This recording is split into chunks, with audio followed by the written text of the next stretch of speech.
नमस्कार मित्रांनो, मी पंकज घाटोळे। आज इंडियन मेडिकल असोसिएशन सावने यांनी एक मीटिंग घेतली आणि या मीटिंगमध्ये नुकत्याच झालेल्या 9 ऑगस्ट 2024 रोजी आर्यल कार कोलकाता येथे जे मेडिकल कॉलेज आहे तिथे घडलेली जी घटना आहे, एका पोस्ट ग्रॅज्युएट मुलीला जी आपल्या ड्युटीवरती असताना तिच्यावरती काही नराधमांनी बलात्कार केला आणि तिला मारहाण करून तिचा मर्डर करून ते तिथून निघून गेले।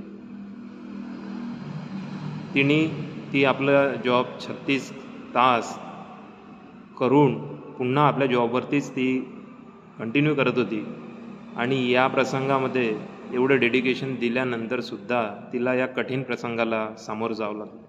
अतिशय वाईट परिस्थिती इथे बघायला मिळत आहे मित्रांनो। अशा या परिस्थितीमध्ये आपले शासन सुद्धा या गोष्टीला स्ट्रिक्ट लेवलवरती घेताना दिसत नाही आहे, सपोर्ट करताना दिसत नाही आहे। कालच एक कृत्य जे घडलेले आहेत, जे डॉक्टर्स तिथे थांबलेले आहेत, जे प्रोटेस्टमध्ये उतरलेले आहेत, त्यांच्यावरती सुद्धा 4-5 हजार लोकांनी हमला केला। एवढे वाईट कृत्य घडलं असताना डॉक्टर लोकांनी जी डिमांड केलेली आहे त्यांची सिक्युरिटी सिस्टीमबद्दल मला नाही वाटत त्याच्यामध्ये ते काही वाईट गोष्ट मागत आहे। आज एक डॉक्टरचं जीवन म्हटलं म्हणजे प्रत्येक पेशंटचा जीव वाचवण्यासाठी ते काम करत आहेत। त्याच्यासाठी त्यांनी आपली पर्सनल लाईफ पण सॅक्रिफाईस केलेली आहे। Not all doctors, but there are many doctors who sacrifices their life. एवढं सगळं असताना सुद्धा आज आपल्या मेडिकल इन्स्टिट्यूशन्समधून ज्या नर्स निघत आहेत, जे डॉक्टर्स निघत आहेत, ज्या आपल्या इंडियासाठी एवढ्या चांगल्या प्रकारे काम करत आहेत, इच्छुक आहेत, त्यांच्या नशिबाने अशा प्रकारच्या घटना घडल्या म्हणजे अत्यंत वाईट परिस्थिती आहे।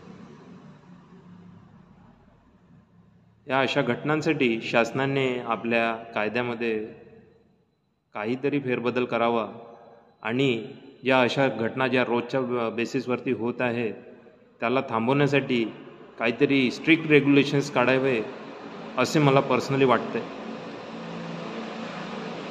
जेणेकरून हे जे कृत्य करणारे जे लोक आहेत त्यांना एक आळा आला पाहिजे आणि 10 वेळा त्यांनी विचार करायला हवा की असे कृत्य करताना त्यांना समोर कोणत्या गोष्टीला फेस करावं लागणार आहे।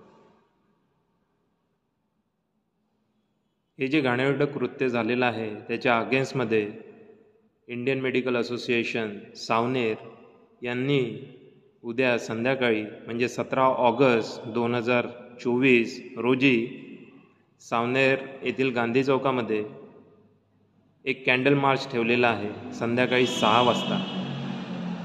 माझी सगळ्या जनतेला एक विनंती आहे की त्यांनी या कॅन्डल मार्चमध्ये जास्तीत जास्त संख्यांनी सहभाग घ्यावा।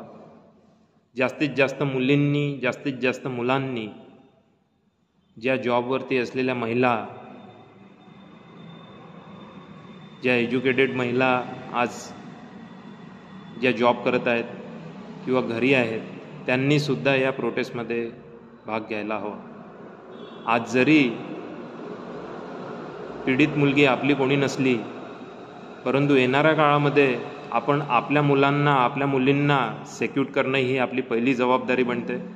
म्हणून सगळ्यांनी आपल्या मुलीला समोर ठेवून या प्रोटेस्टमध्ये भाग घेण्याची कळकळीची विनंती मी आपणा सर्वांना करत आहोत आणि आशा करतोय की उद्या संध्याकाळी 6 वाजता 17 ऑगस्ट 2024 रोजी गांधी पुतळा सावनेर येथे जास्तीत जास्त संख्यांनी आपल्या गावातील तसेच आपल्या खेड्यापाड्यातली जनता हे पण या प्रोटेस्टमध्ये सामील होऊ शकता।